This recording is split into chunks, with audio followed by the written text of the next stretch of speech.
अच्छा बुरा जैसा भी हूं तेरा हूं, तू मेरा है। मैंने आज तक जाने अनजाने जो भी अपराध या पाप किया है मुझे बख्श दे।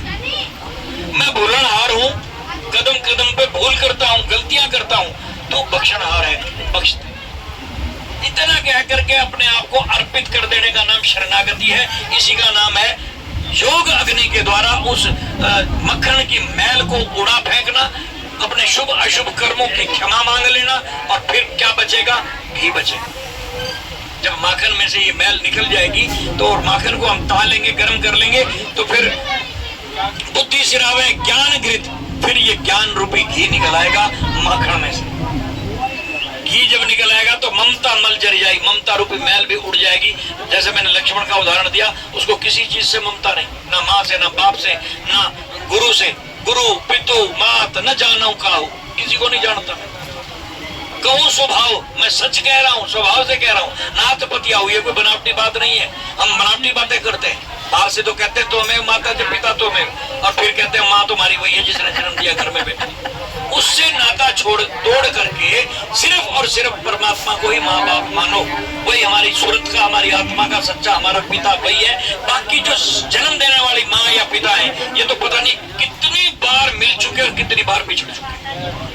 जब हम किसी गधे घोड़े की जोनी में थे, सांप की जोनी में थे, आत्मा तो वही थी, आत्मा नहीं मरती, शरीर बदले गए, लेकिन उस समय भी हमारी माँ मिली। माँ के बगैर तो कोई जीव पैदा ही नहीं होता, चाहे कोई बिच्छू हो, कीड़ा हो, पतंगा हो, उसको भी माँ चाहिए।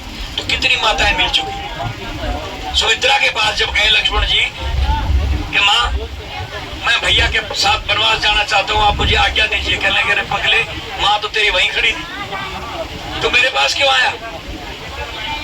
मेरे पास किस लिए आया? तूने अभी तक माँ को और बाप को पहचाना ही नहीं।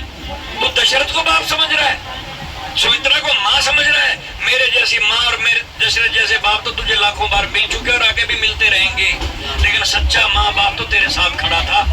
बोले वो कौन थे? तो माँ ने ज्ञान दिया, जन्म देने वाली माँ ने गुरु बन करके ज्ञान दिया सुमित्रा ने कि तात तुम्हार मात वैदेही, राम पिता सब भांति सने। तेरी माँ तो जानती है, माँ सीता है, सारे संसार की जगदम्बा, जगत की अम्बा है, जगत की माँ है वो, सबको जन्म देने वाली, सबकी माँ वही है, और राम सबका बाप है। तो माँ बाप तो वहीं खड़े थे, मेरे पास क्या कर?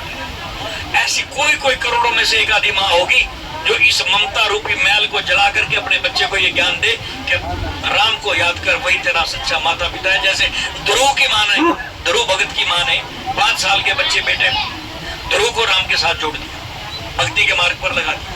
प्रहलाद की माँ ने गर्भ काल से ही, पेट में था अभी प्रहलाद, तभी भक्ति के मार्ग पर लगा दिया। परीक्षित को गर्भ में ही भगवान के दर्शन हो गए।